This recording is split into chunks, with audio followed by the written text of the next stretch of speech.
Warren, please. Thank you, Mr. Chairman, and thank you all for your service to our nation. This year's Department of Defense requests an $842 billion budget, one of the largest budgets in history.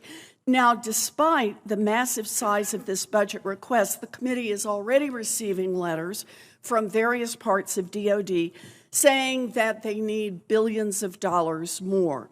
DoD calls these unfunded priority lists. I call them wish lists, and I'm concerned about how they distort our budget process. So, Secretary Austin, if I could, let me ask this directly. Are you comfortable with the figure in the President's proposed budget that it is sufficient to meet our defense and national security objectives?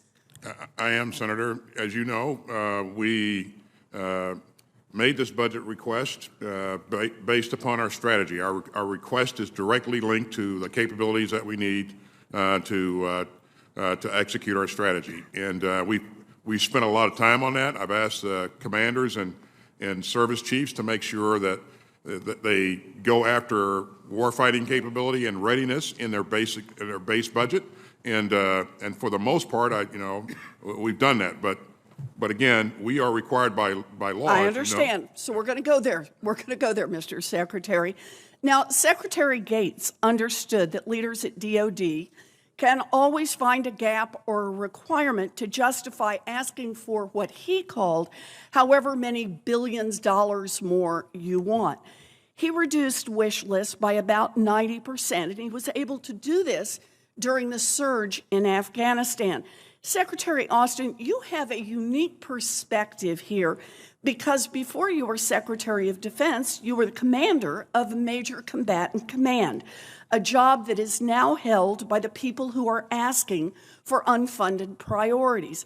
When Secretary Gates cut these unfunded lists down, you were commanding general of U.S. forces in Iraq. Secretary Austin, did our national security suffer when Secretary Gates cut down the service wish lists?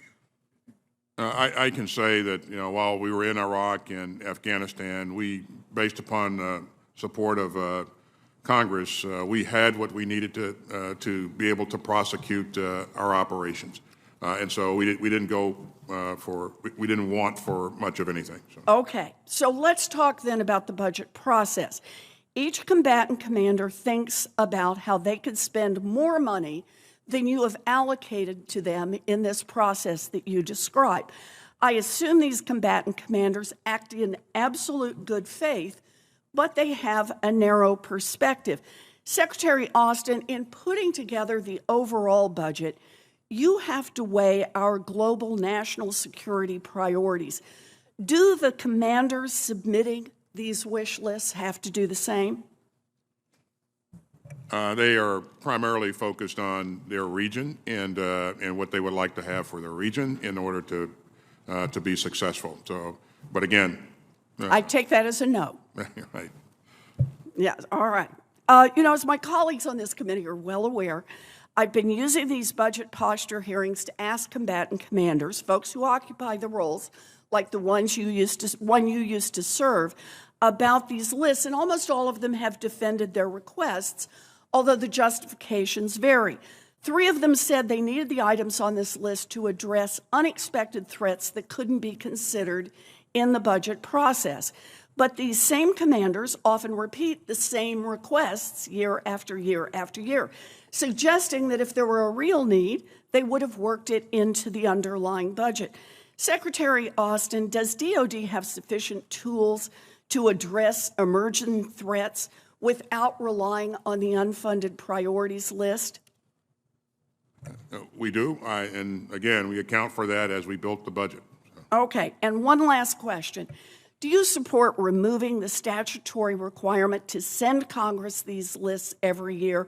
And if so, are you confident that we could do so without jeopardizing national security? I would support that, Senator. Thank you very much, Mr. Secretary. I would also like to submit a letter for the record from Undersecretary McCord supporting my bill with Senator King, Senator Lee, and Senator Braun to end the statutory requirement for these lists As he notes in the letter, these lists are, quote, not an effective way to illuminate our joint priorities. We don't let any other part of federal government behave this way, and it is for a good reason. The budget process requires making tough choices. I appreciate that the Secretary leads in that, and I would like to submit this for the record, Mr. Without objection. Thank you. Thank you.